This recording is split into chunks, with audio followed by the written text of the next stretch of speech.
Salut les tisseurs de fibres et bienvenue une nouvelle fois sur la chaîne de la musculation libre. C'est François. Aujourd'hui, on va parler de nutrition et en particulier de protéines.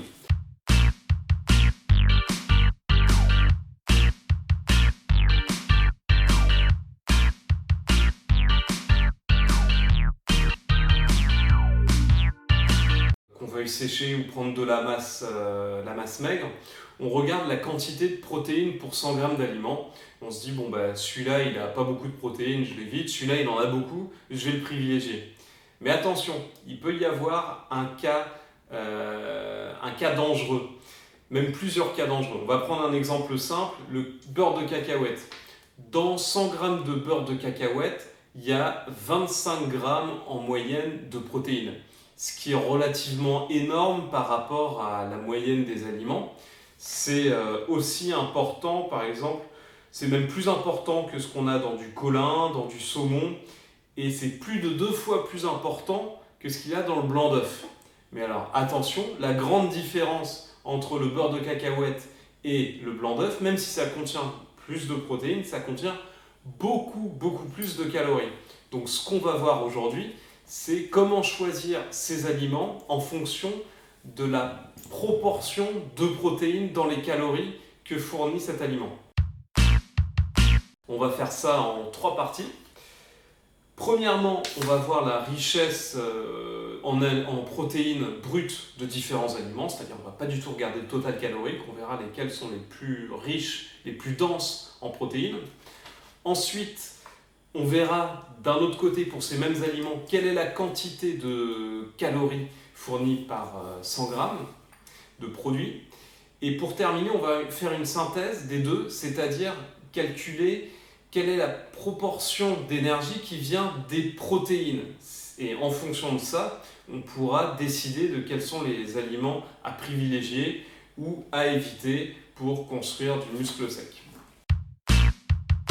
On va donc commencer avec la richesse en protéines de différents aliments. Alors je vous présente le tableau que j'ai réalisé sur mon tableur. Donc ce qu'on voit effectivement, c'est que le beurre de cacahuète, c'est quelque chose de très riche, 25 grammes de prot pour 100 grammes. Les lentilles aussi. Le soja, c'est encore plus, 34%, 34 grammes de protéines pour 100 grammes d'aliments. C'est le plus riche de tous sur toute la liste qu'on a. Je vous ai pas tout mis, hein, mais je crois qu'il existe certaines algues qui ont une concentration encore plus importante. Quand on regarde les viandes, ça tourne autour de 20 pour le steak haché, 24 pour le poulet. Je prends les trucs un petit peu dans le désordre, hein, désolé. Les céréales, vous voyez, ça tourne autour de 10%. Les fruits, c'est très faible, autour de 1%. Là, j'ai mis un exemple quand même, c'est l'abricot sec. L'abricot sec, 7%. C'est-à-dire 7 grammes pour 100 grammes. Tout d'un coup, c'est 7 grammes, c'est 7 fois plus que la majorité des fruits. Mais attention, on verra après que le total calorique, il est aussi à peu près 7 fois plus important. Donc attention à ne pas vous fier à ça. Les oléagineux relativement riches en protéines aussi, autour de 20 grammes. Les légumes, là ça paraît très faible, mais attendez de voir par la suite. Et sinon, les œufs autour de, alors que ce soit le blanc d'œuf, le jaune d'œuf, ça tourne autour de 15 grammes environ. Les poissons autour de 20 grammes. Et les produits laitiers, quand on prend du lait pur, c'est relativement faible, à part le fromage qui est un peu plus concentré. Donc voilà, à voir ça, on se dirait, bon, on va se tourner plutôt vers des légumineuses, plutôt vers des oléagineux, de la viande, du poisson, et en dessous ça n'a pas l'air très intéressant. Mais maintenant, si on s'intéresse au total calorique de ces différents aliments, deuxième partie.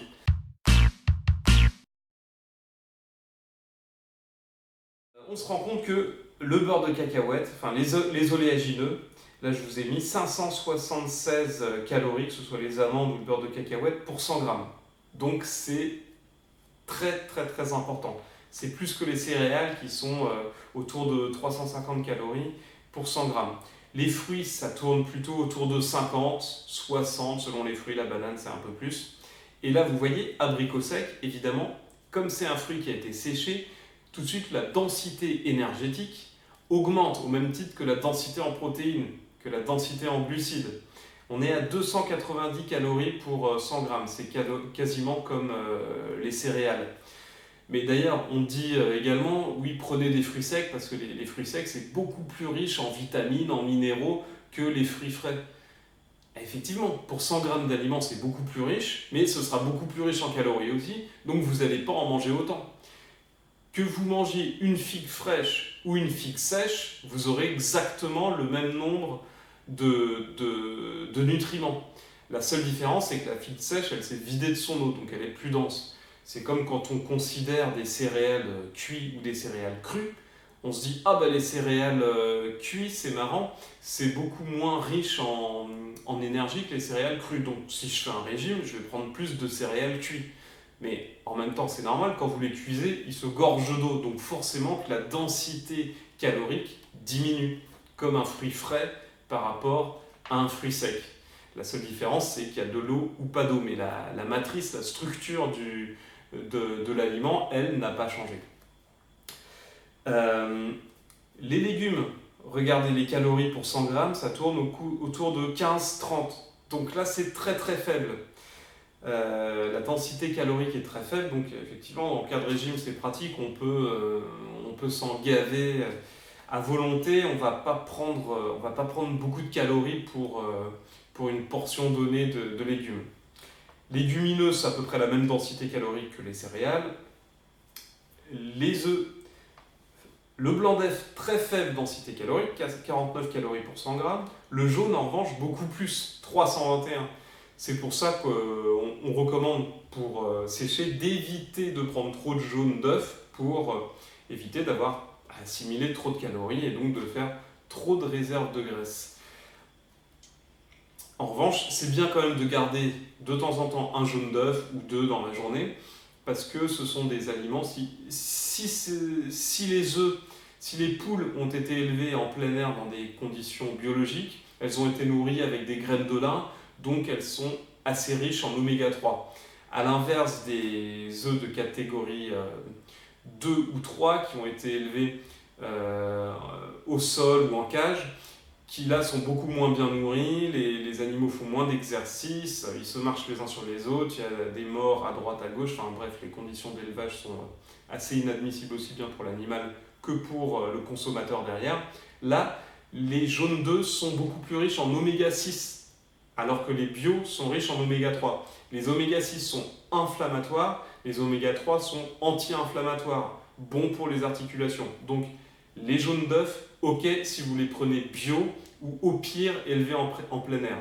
Mais en prenant des jaunes d'œufs pas bio ou pas élevés en plein air, vous ferez plus de mal qu'autre chose. En revanche, les blancs, fait peu de différence parce que les toxines généralement sont plutôt logées dans le jaune qui contient la graisse, elles sont logées dans la graisse et non pas dans les protéines. Donc pour le blanc d'œuf, vous pouvez prendre éventuellement des catégories 1, 2 ou 3, même si pour l'élevage des animaux, ça reste assez immonde. On en vient aux poissons. Les poissons, eux, sont relativement pauvres en calories. Si vous prenez du poisson, j'ai pris deux exemples. Le colin, donc c'est un poisson non gras, 77 calories pour 100 grammes. En revanche, le saumon un peu plus riche en graisse, mais une nouvelle fois des bonnes graisses, il s'agit d'oméga 3. Lui est beaucoup plus dense énergétiquement. J'ai mis 188 kcal pour 100 grammes d'aliments. Les produits laitiers, le lait assez pauvre en calories pour 100 grammes. En revanche, évidemment, la mozzarella qui est un fromage, donc, dont on a évacué le petit lait, donc une grande quantité d'eau, la densité nutritionnelle augmente énormément et on passe à 247. Si on s'intéresse à d'autres fromages que je n'ai pas notés ici, par exemple le parmesan, c'est un fromage encore plus dense, beaucoup plus affiné, qui a séché plus longtemps. Là, on arrive à 400 calories pour 100 grammes. Et les viandes, une nouvelle fois, c'est comme le poisson, ça dépend si on va faire une viande grasse ou une viande sèche. Le poulet, qui est une viande sèche sans matière grasse, contient 110 calories pour 100 grammes. C'est une moyenne, hein. Je dis 110, ça peut être 100, ça peut être 125, ça variera selon les élevages, selon les marques. En revanche, le steak haché, si vous en prenez du 15%, donc 15 grammes de protéines pour 100 grammes d'aliments, là vous aurez tout de suite beaucoup plus de calories. Donc, ceci étant dit, on va s'intéresser à la troisième partie de cette vidéo, c'est-à-dire la proportion de protéines, d'énergie, pardon, en provenance des protéines. Et c'est ce facteur-là que vous devez prendre en compte pour ajuster votre diète, pour prendre de la masse musculaire sèche ou pour perdre un maximum de gras sans perdre votre muscle. Ce qu'il faut, c'est avoir un pourcentage d'énergie en provenance des protéines qui soit le plus élevé possible. Alors, je vais vous expliquer exactement comment on fait le calcul. Je ne vais pas m'attarder là-dessus, je n'ai pas envie de vous saouler, et puis voilà, j'ai fait le calcul pour vous. Mais 1 gramme de protéines procure 4 kilocalories. Donc, si on va prendre l'exemple de l'avoine tout en haut du tableau, donc on a 11 grammes de protéines pour 100 grammes d'aliments. Ça fait 11 fois 4, 44 kilocalories pour 100 grammes d'aliments. Ou, autrement dit, 44 kilocalories pour 356 kilocalories au total.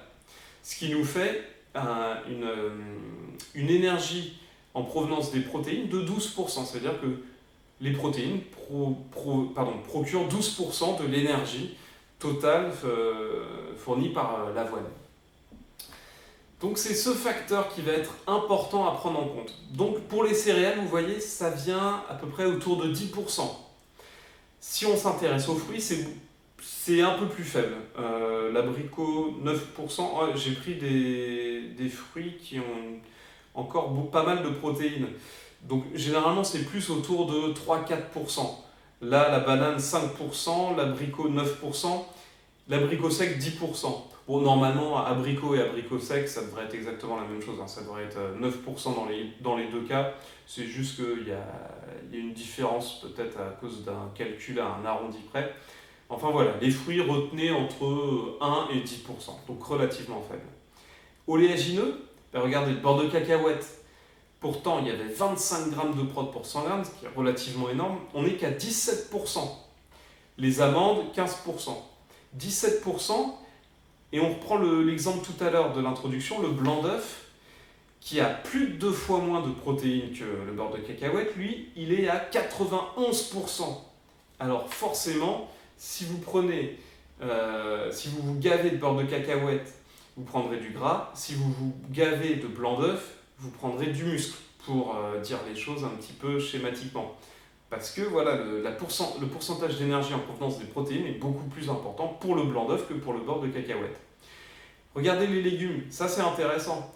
On dit que les légumes, voilà, c'est pour les filles qui veulent perdre du poids, qui n'ont pas 1 gramme de muscle, etc. Si on regarde l'énergie en provenance des protéines, ça tourne quand même autour de 30%, ce qui est très très élevé.